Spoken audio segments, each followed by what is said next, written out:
하나님의 말씀은 요한계시록 14장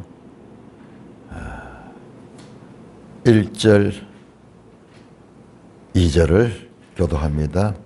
요한계시록 14장 1절 또 내가 보니 보라 어린 양이 시온산에 섰고 그와 함께 14만 4천이 서 있는데 그들의 이마에는 어린 양의 이름과 그 아버지의 이름을 쓴 것이 있더라. 내가 하늘에서 나는 소리를 들으니 많은 물소리와도 같고 큰 우레소리와도 같은데 내가 들은 소리는 검은고 타는 자들이 그 검은고를 타는 것 같더라. 하나님 은혜를 감사합니다. 이 아침도 영광스러운 요한계시록 14장 말씀을 공부할 수 있게 하시니 감사를 드립니다. 예수님 이름으로 감사하며 기도드리옵나이다. 아멘. 그 영상에다가 매일 성경 요거 한번 제목 한번 떼어줘보세요. 교회의 승리 하는 거. 교회의 승리라는 거. 자, 14장은 자, 우리 다시 한번 또 정리해 가야 됩니다. 이게 내용이 연결되기 때문에 12장에서 13장, 14장. 자, 12장이 뭡니까? 교회의 탄생 또는 출발, 뭐 그렇게 되겠죠. 그런데 교회는 이 태생적으로 뱀과는 적대적인 관계다. 창세기 3장 15절에 여자의 후손과 뱀이 원수가 되잖아요. 원수. 그래서 출생한 그 교회가 이 원수 같은 그와 같은 그 뱀에 의해서 지금 위협을 당하고 있는 장면 출생부터 나오죠. 13장에서는 용과 짐승 그리고 거짓 선지자 악의 삼위일체, 악의 삼위일체가 교회를 박해합니다. 교회를 박해합니다. 뿐만 아니라 땅에 있는 모든 사람들에게 짐승의 표를 받으라. 짐승의 표를 받지 않으면 매매하지 못하도록 하는 그와 같은 심각한 박해가 이루어집니다. 그러니까 탄생한 교회는 이 세상으로부터 이와 같이 박해를 받게 된 거예요. 그런데 14장은 오늘 우리 매일 성경 제목같이 교회의 승리입니다. 승리. 그리고 15장, 16장에 가면요. 이제 대접심판의 대접심판, 마지막 대접심판이 나옵니다. 자, 이 앞에는 8장, 9장 나팔심판 있었고 그 중간에 10장에서 11장 14절까지 여기에 이 교회의 사명 증언하는 거, 복음을 증언하는 거. 그 다음에 11장 15절에서 19절까지 이게 마지막 나팔, 7번째 나팔입니다. 나팔. 그러니까는 보세요. 나팔 심판의 그 6번째 나팔까지가 여기 나오고 그 다음에 마지막 나팔이 11장 15절에서 19절까지 나오는데요. 요 마지막 나팔 그 사이에 교회의 사명이 있었고 그 다음에 12장부터 다시 이 세 장에 걸쳐서 연속적으로 이와 같은 재앙 가운데도 교회에 대한 하나님의 관심이 나오는데 자, 우리가 지금 교회가 어떻게 탄생하자마자 이 악의 세력에 의해서 이 위협을 당한 것을 봤습니다. 13장에 와서는 그 용이 땅에 바다에서 올라온 짐승에게 권세를 주고 그가 힘을 가지고 온 세상을 용과 짐승이 숭배를 받는 그와 같은 이 악이 승리하는 것 같은 그와 같은 세상. 그 다음에 13장 11절부터 18절까지는 그 땅에서 올라오는 짐승, 즉 거짓 선지자가 이 두 용과 짐승을 숭배하면서 모든 사람들을 거리로 이끌어가는 거짓 신의 제사장이 되어가지고 역할하는, 그래서 이 오른손이나 이마에 표를 받게 해가지고 모든 것을 통제하는 그와 같은 세상입니다. 교회가 받게 됩니다. 마지막으로 이제 교회가 승리하는 장면이, 승리, 영광스러운. 그러니까는 이 승리, 이기는 건 뭐냐 그러면요, 이와 같은 과정을 거쳐야지 이 승리의 기쁨이. 스포츠 경기를 하다가 전반전에서 막 밀리고 뭐 후반전 초반까지도 밀리고 있다가 마지막 역전하듯이 지금 그와 같이 교회 승리의 내용이 나오는 게 14장입니다. 자, 일단 스토리가 이렇게 연결된다 하는 것만 알아도 이해하는데 아주 이 중요한 교두보를 말했는 것 같아요. 이걸 전부 따로따로 보니까는 혼돈스럽죠. 무슨 내용이지? 막 혼돈스럽죠. 자, 15장에 가면은 다시 이제 대접 심판에 대한 것이 나옵니다. 나팔 심판과 대접 심판 그 사이에 들어있는 그 막간의 12장에서 14장에 그 이제 마지막 결론부입니다. 또 내가 보니, 자, 이 내용은 전체적으로 14장을 조금 요약을 해서 14장을 다시 한번 요약해 보십시오. 14장을 보시면은 14장 분석입니다. 14장 1절에서 5절까지 승리한 교회의 모습입니다. 하나님의 임마전 14만 4천이 여기 등장해요. 다시 7장에서 나왔던 그 14만 4천이 여기서 등장하면서 승리의 찬송을 부르는 장면이 나옵니다. 그 다음에 이어서 가면은 이 9절부터 11절까지, 9절에서 11절까지의 여기는 짐승의 표받은 자, 짐승의 표를 받은 자들의 그 비참함 그와 같은 것이 나옵니다. 요 중간에 6절에서 8절까지 요 중간에 마지막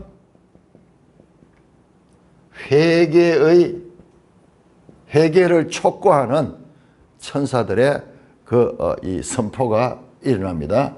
마지막 회개할 수 있는 기회. 끝까지 하나님은 구원하기 위해서 멸망하지 않도록 새 천사를 보내가지고 다시 온 땅에 이 하나님을 마땅히 경배하고 이 그를 경외해야 될 것을 선포합니다. 왜냐?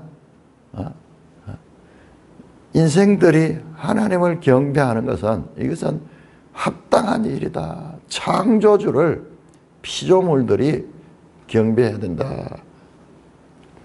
14절에서 19절까지입니까? 19절까지, 20절까지네요. 20절까지 여기에서 이제 최후 심판이 나옵니다. 심판.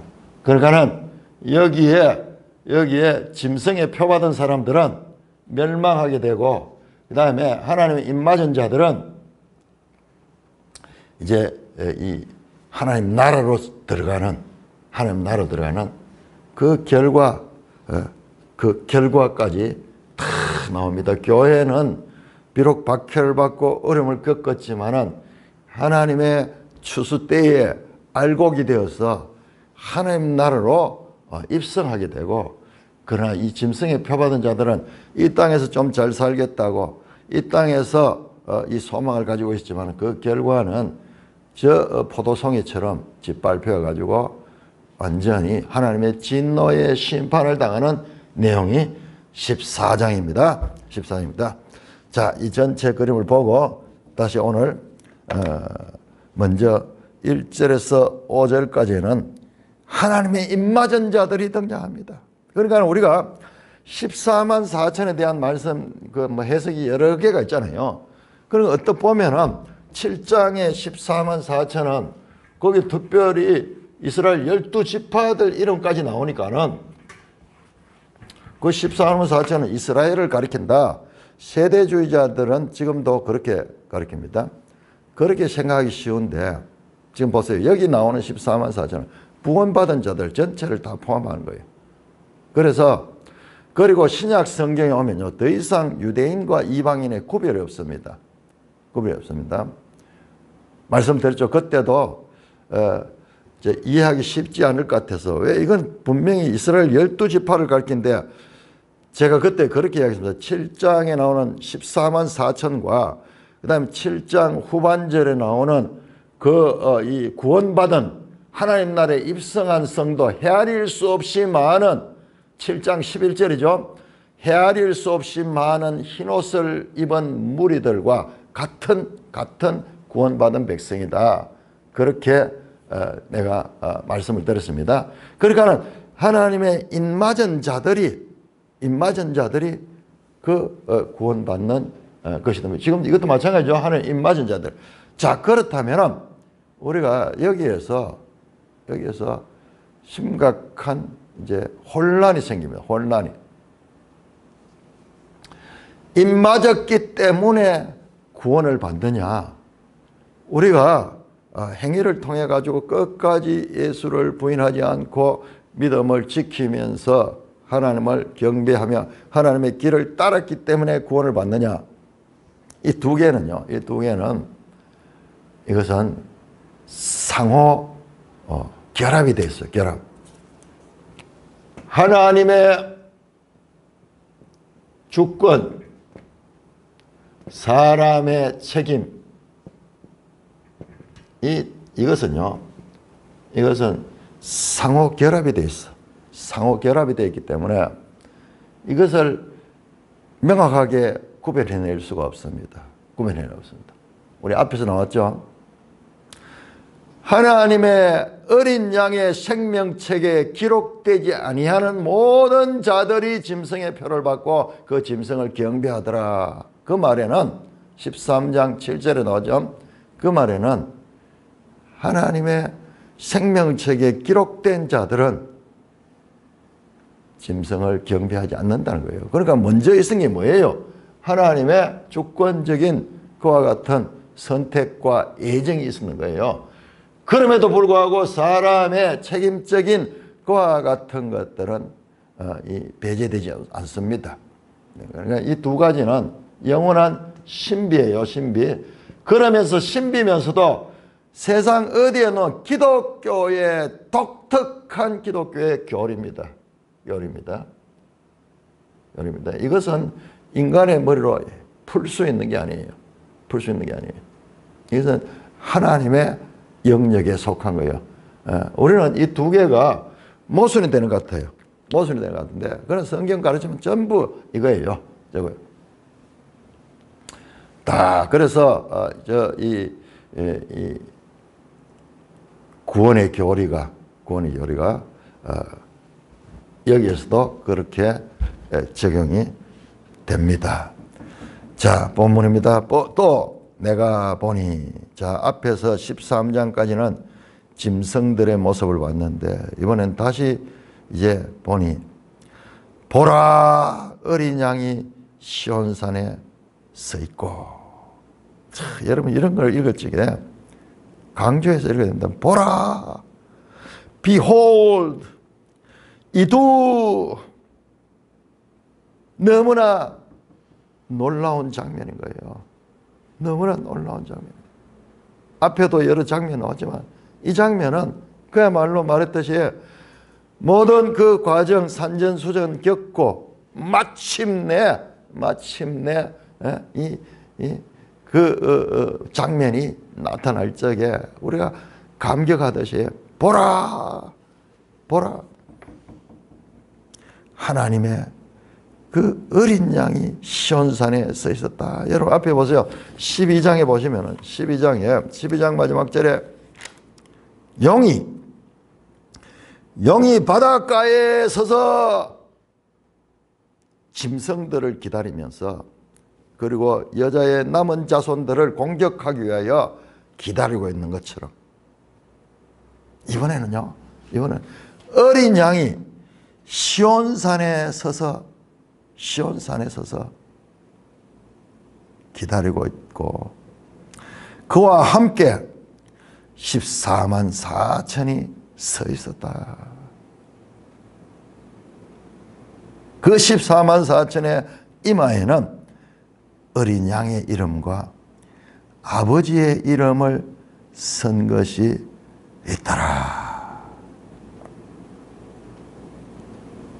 어린 양의 이름과 이마에 그 아버지의 이름이 쓰였더라. 7장 3절을 보시면요. 7장 3절을 보시면은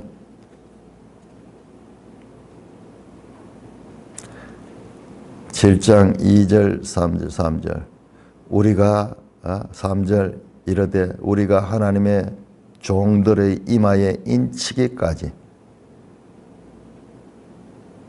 땅이나 바다나 나무들을 해하지 말라 하더라. 하나님의 종들의 이마에 인을 치는데 그 인의 내용이 여기 나옵니다. 어린 양의 이름과 그 아버지의 이름을 쓴 것이 있더라.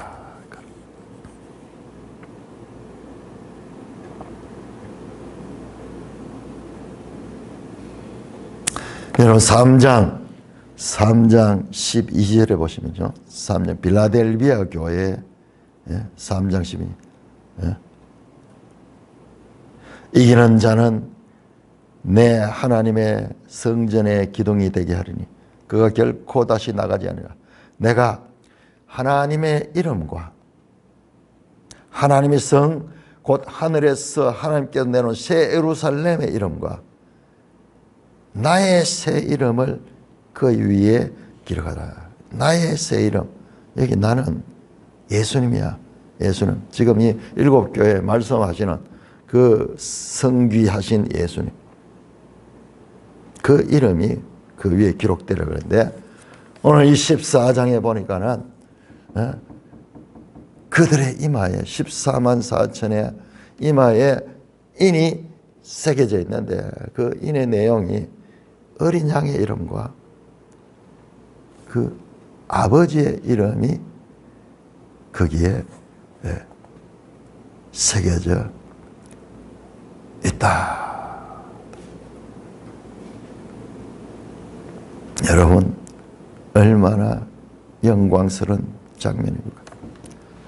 교회가 앞에서 여러 가지 시련들을 당하고 짐승의 세력에게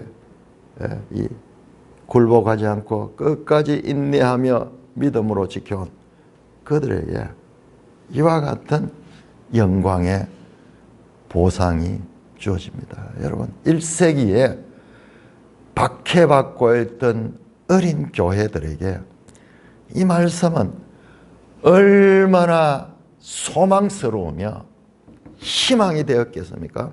희망이 되었어요.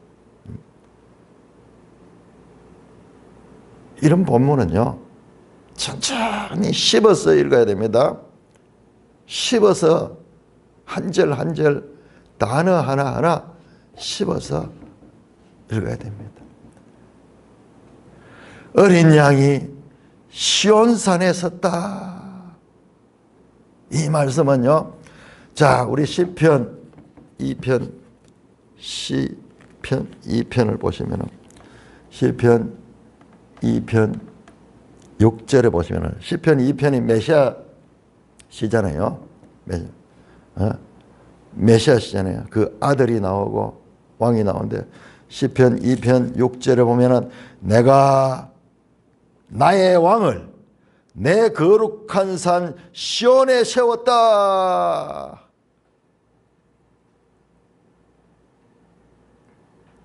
나의 왕을 내 거룩한 산 시온에 세웠다.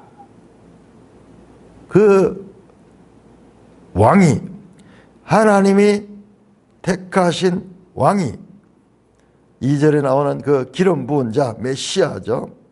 7절에 내 아들이죠. 하나님의 아들이죠. 12절에 그의 아들 하나님의 아들입니다. 복 있는 자가 누구냐? 12절에 그 아들에게 입맞추는 자, 여호와께 피하는 모든 자, 그가 복 있는 자다. 여러분, 복 있는 자는 1절에 복 있는 자는 좀 추상적입니다. 1장 2장이 시편 1장 2장이 시편 전체의 서론, 전체에서 우리는 복 있는 사람들은 악인들의 꾀를 따르지 않고 죄인들의 길에 서지 않고 여호와의 말씀을 주야로 묵상한 자다. 그걸 주로 보는데요. 핵심은 2장이에요. 2장. 누구를 통해서? 기름 부음 받은 자, 그의 기름 부음 받은 자 메시아. 그래서 시편을 보면요, 시편 속에는 메시아 시편이 여러 개 들어있어요. 이 전부 다 예수 그리스도를 가리킵니다. 그는 누구냐? 땅에서 왕이시며 하나님의 아들이며 철장으로 권세를 가지고 모든 것을 깨뜨릴 수 있는 그런 거룩한 전사이며, 그에게 피하는 자, 그 아들에게 경배하고 그 아들에게 무릎 꿇고 입 맞추는 자, 진정한 복 있는 자는 그들이다. 지금 이 14만 4천이 바로 복 있는 자들인 것입니다. 자, 히브리서 12장을 보겠습니다. 히브리서 12장. 자, 이런 본문들은 우리가 성경 속에서도 아주 어렵게 느껴졌던 그런 본문들인데, 이제 계시록과 만나게 되면은 히브리서도 열리고 계시록도 열립니다. 자, 히브리서 12장 전체가 아주 중요한데 12장 앞부분 돼서요. 자, 12장 18절부터 보시면요. 18절부터 보시면은 너희는 만질 수 있고 불이 붙는 산과 침침함과 흑암과 폭풍과 나팔 소리와 말하는 소리가 있는 곳에 이런 것이 아니라. 히브리서에서는요, 이제 너희가 임한 것은 이게 어디입니까? 불 붙는 산과 침침함과 흑암과 폭풍과 나팔 소리가 말하는 소리가 있는 곳, 과거에 이 장소에 이르렀죠. 그거 신의 산. 근데 신의 산이 아니야. 이제는 신의 산이 아니야. 그 말에 말합니다. 그때 그 소리를 듣는 자들은 더 말씀하지 아니하기를 구하였으니, 신의 산에서 하나님께서 신의 산에서 말씀하실 때 그 밑에 있던 그 백성들이 그 소리가 너무나 공포스러워서 말씀을 듣지를 못하고 모세에게 부탁해가지고 네가 올라가서 그 말씀을 받아달라. 우리는 도저히 이 말씀을 감당할 수 없다. 그렇게 말씀했죠. 이는 짐승이라도 그 산에 들어가면 돌로 침을 당하라 하신 명령을 그들이 견디지 못함이라. 그 산 앞에 가면은요, 갈 수 없는 거예요. 견딜 수 없는 거예요. 하나님 직접 말씀하시니까는 21절 그 보이는 바가 이렇듯 무섭기로 모세도 이르되 내가 심히 두렵고 떨린다 하였느니라. 이게 신의 산에 그 하나님의 임재 때의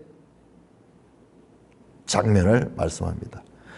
22절입니다. 그러나 교회에게 말합니다. 그러나 너희가 이런 곳은 신의 산이 아니라 시온산과 살아계신 하나님의 도성인 하늘의 예루살렘과 천만 천사와 하늘에 기록된 장자들의 모임과 교회와 만민의 심판인 하나님과 및 온전하신 의인들의 영들과 새 언약의 중보자이신 예수와 및 아벨의 피보다 더 나은 것을 말하는 풀입니다.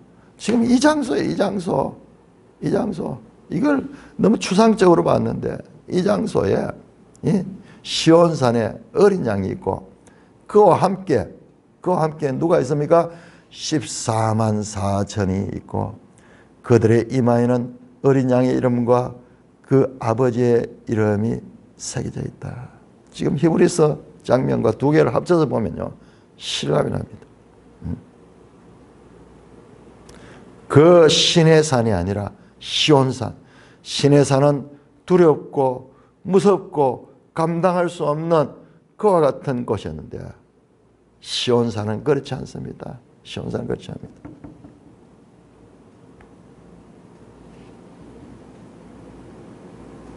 2절입니다. 14장 2절. 내가 하늘에서 나는 소리를 들으니, 이 장면이 하늘에서 보이는 거예요. 그래, 이 시온산도 하늘의 시온산이며 이게 나오잖아요. 하늘의 예루살렘이다. 하늘의 예루살렘에 지금 도착. 여러분, 새 예루살렘, 저 20장, 21장, 22장에 나오는 21장, 22장에 나오는 새 예루살렘이, 제가 계속 반복해서 말합니다. 나중에 가서 등장하는 것이 아니라 이미 여기에 새 예루살렘이 등장해요. 7장에서 우리가 새하늘 새 땅이 이미 도래되어 있고 성도들이 거기에 입성해 있는, 그래서 말할 수 없는 화평을 누리며 하나님의 장막 안에 있는 모습을 우리가 봤잖아요. 지금 여기도 지금 새 예루살렘, 새 예루살렘. 예루살렘은 새하늘 새 땅에 있는 거예요. 그러니까 이미 우리가 여기서 지금 그래서 제가 계속 이야기하는 반복 구조다. 이 모든 걸 거쳐가지고 새 예루살렘에 들어가는 것이 아니라 이미 7장에서 새 예루살렘이 나왔고 지금 여기 14장에서 또한 새 예루살렘이 나오고 있습니다. 내가 하늘에서 나는 소리, 많은 물소리 같고, 하늘의 소리가요, 많은 물소리, 소리가 폭포가 있는데 이런 데 가면, 근데 큰 폭포인데 소리가 그 웅장한 소리 같은 그런 소리다. 큰 우레 소리가 더 같은데, 큰 우레 소리가 같다. 자, 19장, 우리 이제 앞으로 봐야 되는데 19장 6절 한번 볼까요? 19장. 여기도 마찬가지로 바벨론이 무너지고 하늘의 창성이 일어날 때입니다. 19장 6절 나오네요. 똑같이 하늘에 들리는 찬송이다. 또 내가 들으니 허다한 무리의 음성과도 같고, 여기는 좀 더 포함되어 있어요. 많은 물소리 같으면서 허다한 무리, 사람들이 확 모여서 웅성웅성 하는 그런 독특한 소리 있죠. 그런 소리, 많은 물소리 같고, 또 큰 우레 소리 같은 소리로 하늘에서 음성이 들리는 거예요. 지금 동일한 음성이야. 동일한 음성이야. 내가 들은 소리는 검은고 타는 자들이 그 검은고를 타는 것 같더라. 와, 이 검은고는 우리나라 악기인데, 이걸 이제 저 서양의 그런 악기, 이게 뭐라 그럴까요? 현악기죠. 현악기. 자, 그런 악기예요. 자, 이거는요, 이게 5장 8절에 나왔던 것입니다. 5장. 여러분, 5장이 어디예요? 하나님 보좌잖아요. 하나님 보좌 앞에 5장 8절에 보니까는 그 두루마리를 쳐는 네 생물과 24장로들이 어린 양 앞에 엎드려 각각 검은고와 향이 가득한데, 검은고를 가지고 있다. 지금 그 장면이에요. 지금 여기가 그 장소라는 걸 알게 돼요.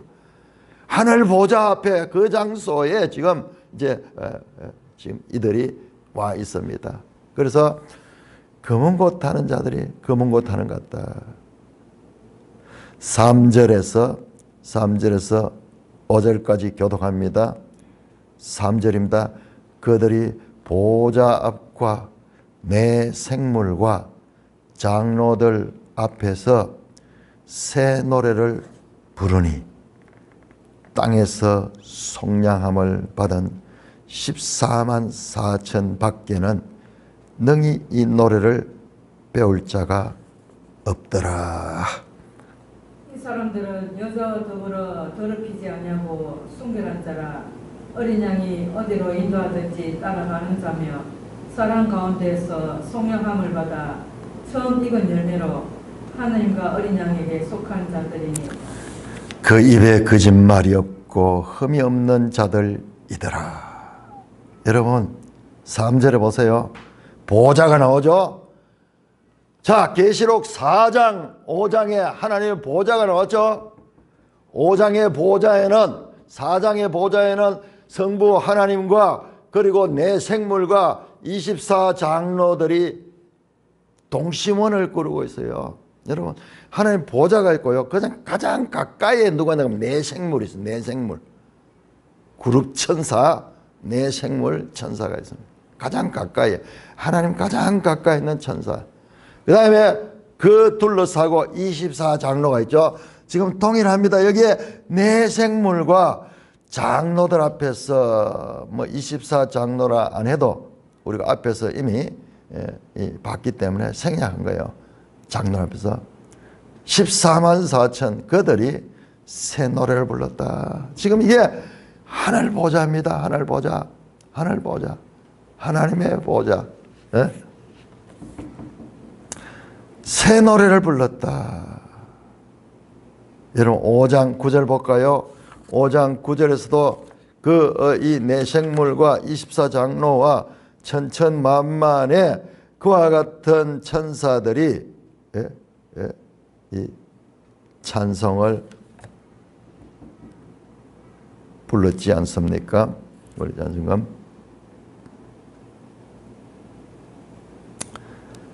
구절에 그들이 새 노래를 불러 이르되 두루마리를 가지고 그 인봉을 떼기에 합당하시도다.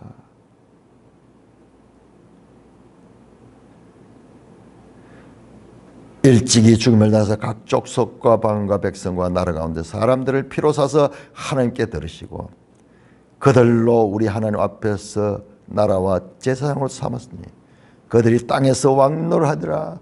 여러분 이미 여기에서도 그들이 새 노래를 불렀습니다. 새 노래는 하나님 나라의 노래고 그것이 바로 새 예루살렘 성에서 부르는 새 창조에 속한 자들이 부를 수 있는 노래입니다.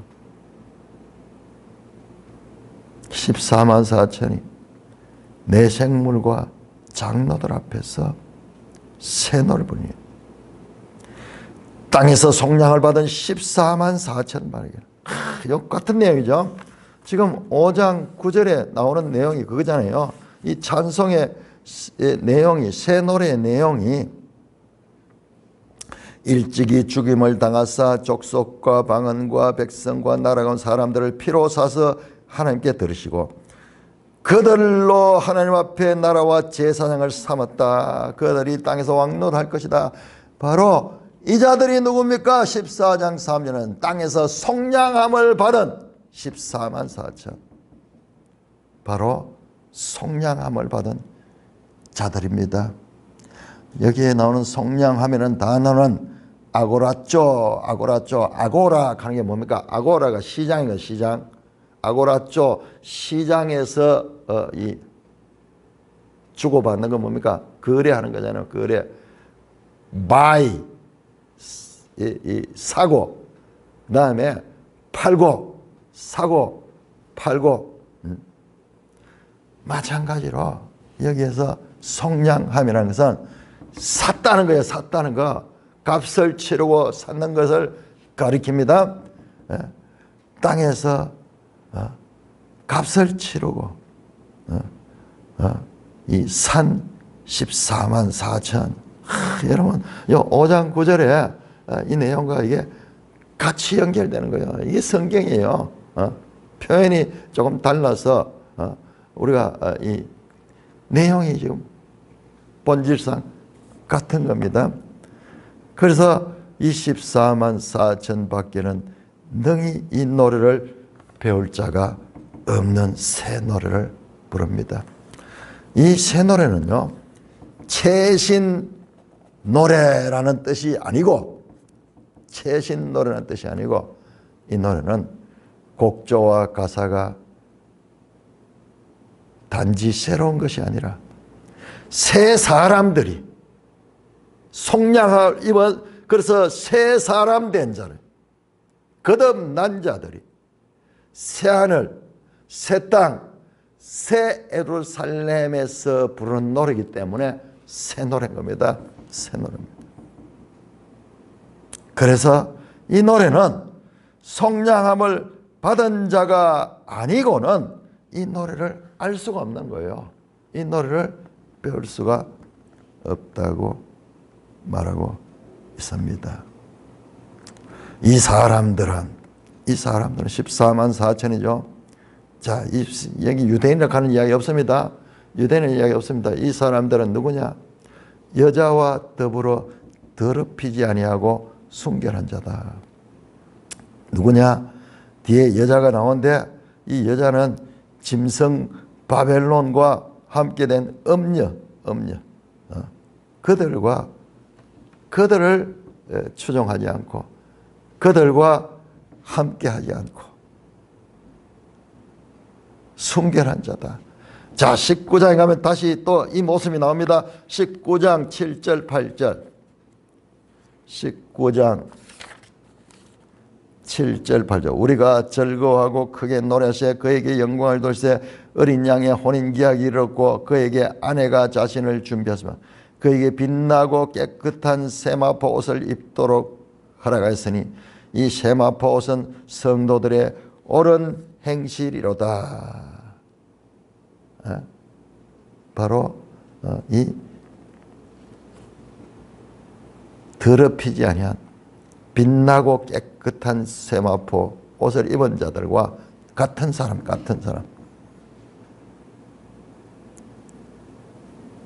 고린도후서 11장 2절을 보면은 우리 한번 찾아볼까요? 사도 바울이 교회와 그리스도와의 관계를 이와 같이 남녀 관계로 말씀합니다. 원하건대 나를 좀 어리석은 것을 용납하라. 청하건대 나를 용납하라. 내가 하나님의 열심으로 너희를 위하여 열심을 내노니 내가 너희를 정결한 처녀로 한 남편 그리스도에게 드리려고 중매함이라. 이렇게 비어져. 그리스도를 신랑으로 모시고 정결한 그 신부로 정결한 그와 같은 처녀로 중매하려고 한다. 그렇게 말씀합니다. 그렇습니다. 이들은 오직 그리스도께 속한 자, 그리스도와 이 혼인한 그와 같은 자들입니다. 그 결과 이들은 어떻습니까? 어린 양이 어디로 인도하든지 따라가는 자다. 어린 양이 어디로 인도하든지 그들의 판단을 버려두고 어린 양의 판단에 자신을 맡깁니다. 누구든지 나를 따르거든 자기 십자가를 지고 따라야 된다. 그렇게 말씀하셨듯이 마가복음 8장 34절 우리 한번 찾아보겠습니다. 마가복음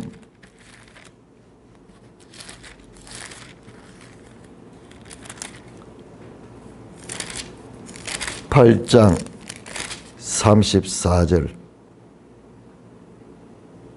무리와 제자들을 불러 이르시되 누구든지 나를 따르거든 자기를 부인하고 자기 십자가를 지고 나를 따르시다.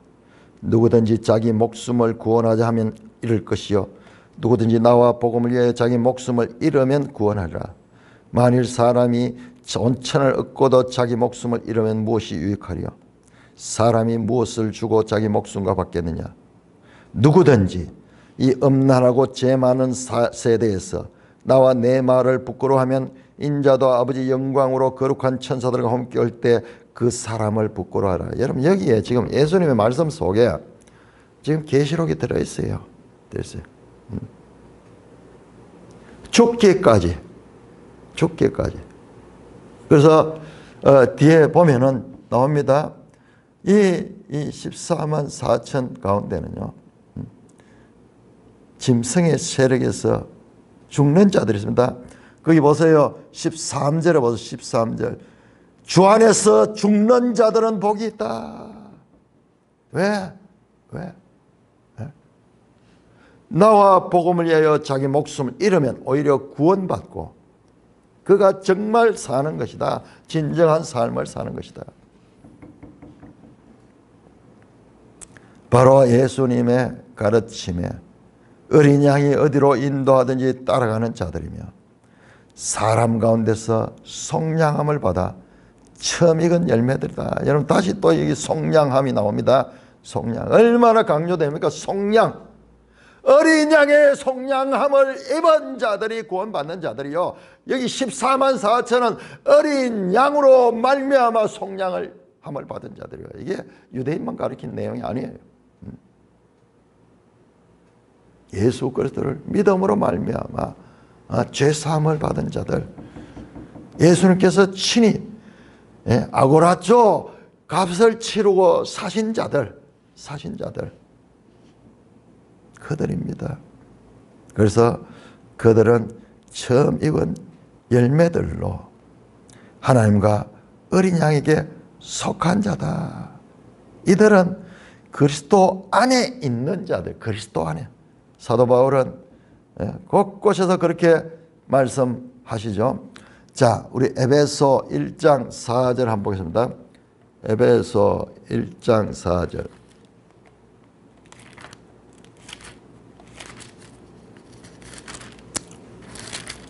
에베소 1장 4절. 곧 창세전에 그리스도 안에서 우리를 택하사 우리로 사랑 안에서 그 앞에 거룩하고 흠이 없게 하시려고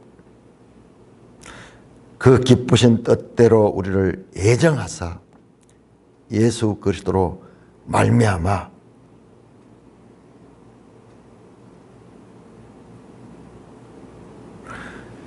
자기의 아들들이 되게 하셨다. 이들이 처음 익은 열매들입니다. 처음 익은 열매들. 여러분 지금 에베소서 1장은요 읽을 수가 없어요. 한 절 한 절이 어마어마한 내용입니다. 아까 제가 말씀드렸죠.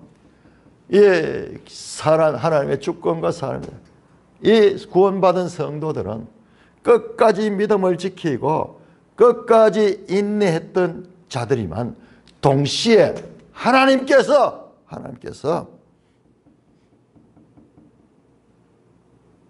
예정하신 자들. 그래서 그리스도의 피로 말미암아 속량 곧 제사함을 받은 자들아. 7절에 보세요. 그 은혜의 풍성을 따라 그 뜻의 비밀을 따라 알려진 것이요. 이거는요 비밀이에요. 사람들에게 알려질 수 없는, 감추어진 거예요. 사람으로 알 수 없는 거예요. 이거 일부러 숨겼다는 게 아니라 사람으로서는 이것을 알 수 없는 크립토. 신명기 29장 29절에 말했던 나타난 것은 우리와 우리 후손에게 속하죠. 감추어진 것은 하나님께 속하다는 그 구원의 경륜이 바로 이겁니다. 빌립보 2장 15절. 에베소 다음에 우리 빌립보 나오니까는 같이 한번 빌립보 2장 15절. 이는 너희가 흠이 없고 순전하며 어그러지고 거스르는 세대 가운데서 하나님의 흠 없는 자녀로 세상에서 그들 가운데 빛들로 나타나며. 흠이 없는 자들. 뒤에 나오죠. 그 입에서 거짓말이 없고 흠이 없는 자들.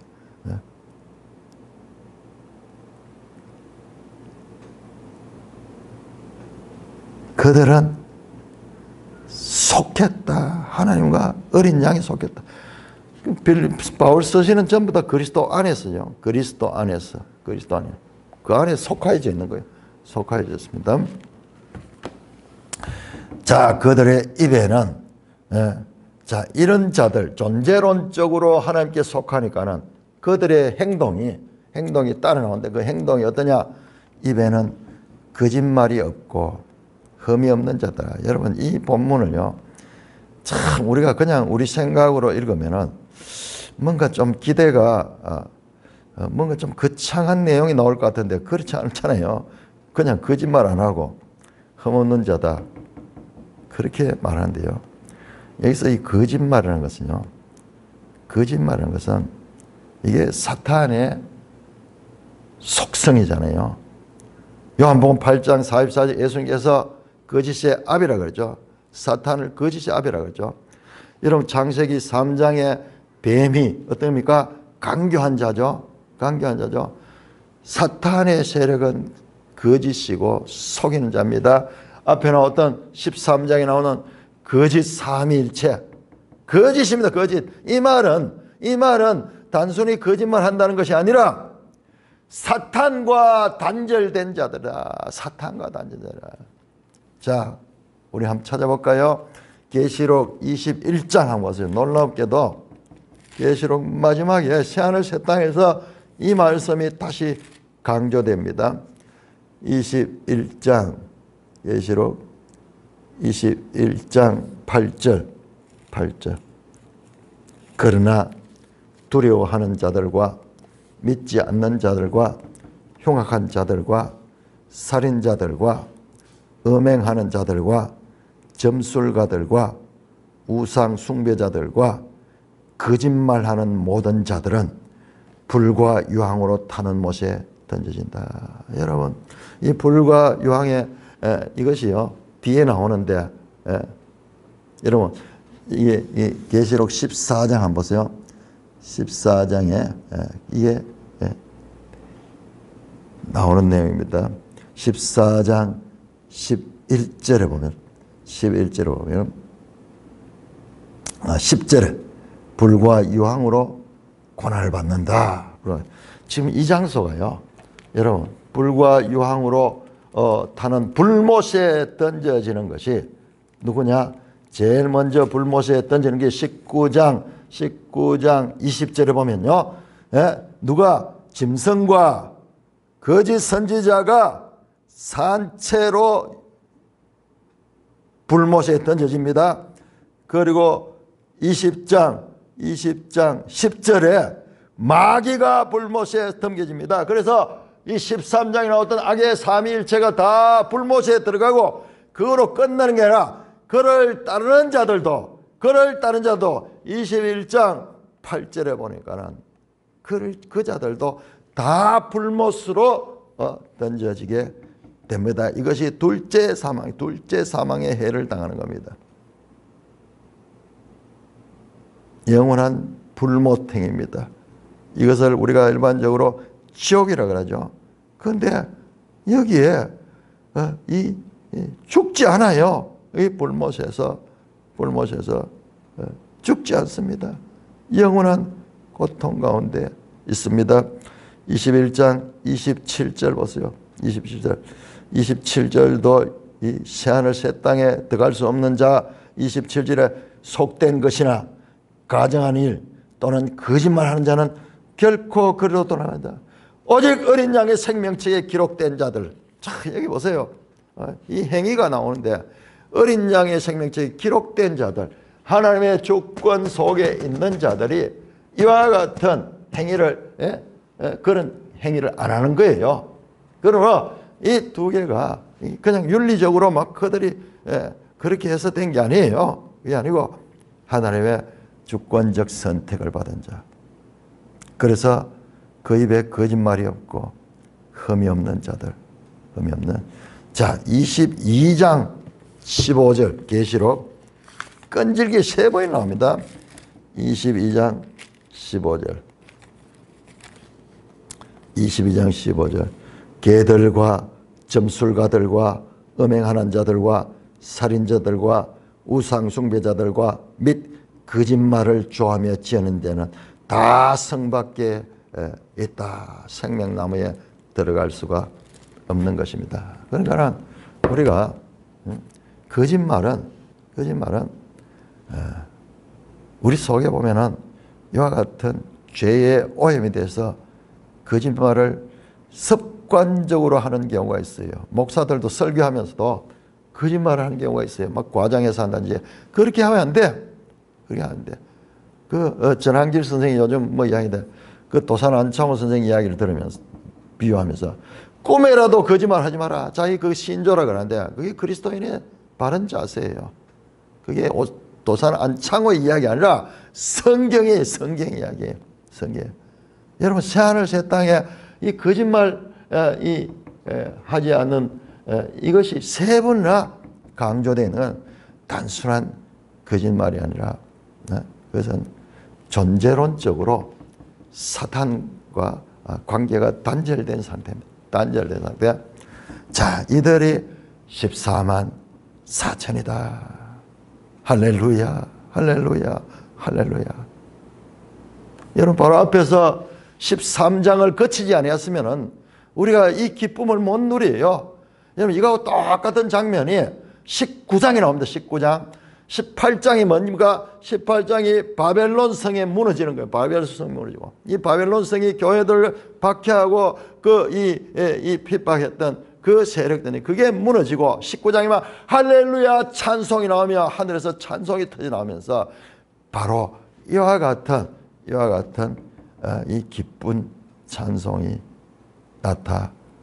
나타납니다. 그러니까 반복이에요, 반복. 제가 계속 말씀하는 거예요. 반복이 이 내용이 이거 다 끝나고 19장에 다 아이고 그게 아니고 지금 같은 내용들이 점차로 동시문을 그리면서 작게 점점 더 확산되면서 내용들이 전개되고 있는 그런 구조를 가진 것이 요한계시록이다. 요한계시록이다.